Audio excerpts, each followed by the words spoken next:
এই রমজানে ফেসবুকে একটা ট্রেন্ড খুব ভাইরাল, নদীর পাড়ে ইফতার। তাই আজকে আমরা চলে আসছি সুন্দর এই নদীর পাড়ে। চলুন আপনাদেরকে দেখাই খোলা আকাশ আর প্রাকৃতিক সৌন্দর্যের মাঝে আজকে আমাদের ইফতারটা কেমন হয়।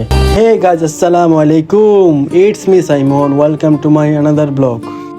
আসর নামাজ পড়ে বন্ধুকে নিয়ে বেরিয়ে পড়লাম আজকে নদীর পাড়ে সবাই মিলে একসাথে ইফতার করব।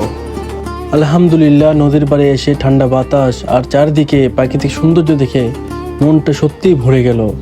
একদম ঠান্ডা পরিবেশ। তারপর একে একে ইফতারের কাজ শুরু করে দিলাম।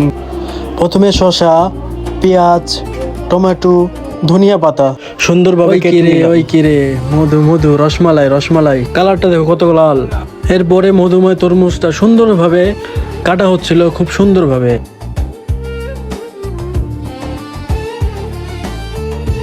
এরপর শরবতের জন্য লেবু দরকার ছিল, তাই বন্ধু তাজা লেবুর রস চিপে মিশিয়ে দিল শরবতের ভিতর। লেবুর টকজকে শরবত হয়ে গেল আরো মজাদার, দেখতেই কত সুন্দর লাগতেছে, মাশাআল্লাহ।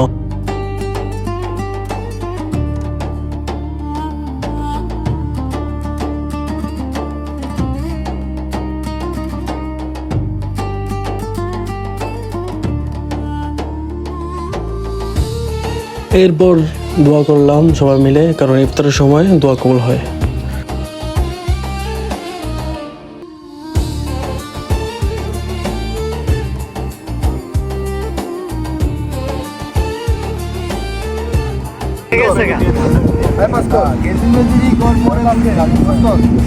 দাদন দাদন দিলো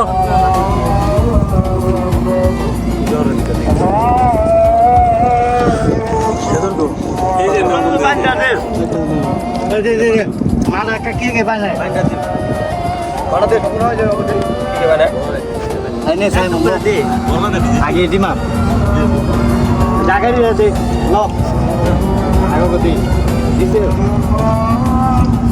বাকি আছে গ্লাস তো পারফেক্ট হই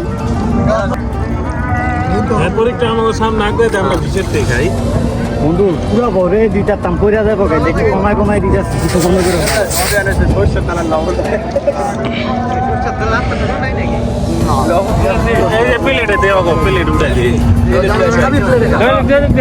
কত সুন্দর হয়েছে মুড়ি মাখাটা, আলহামদুলিল্লাহ।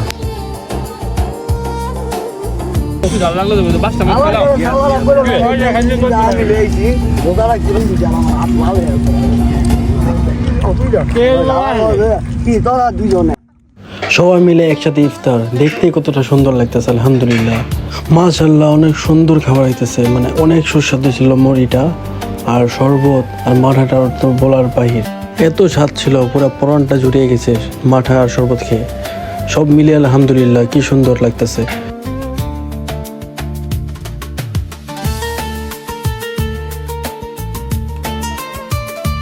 আলহামদুলিল্লাহ সব মিলিয়ে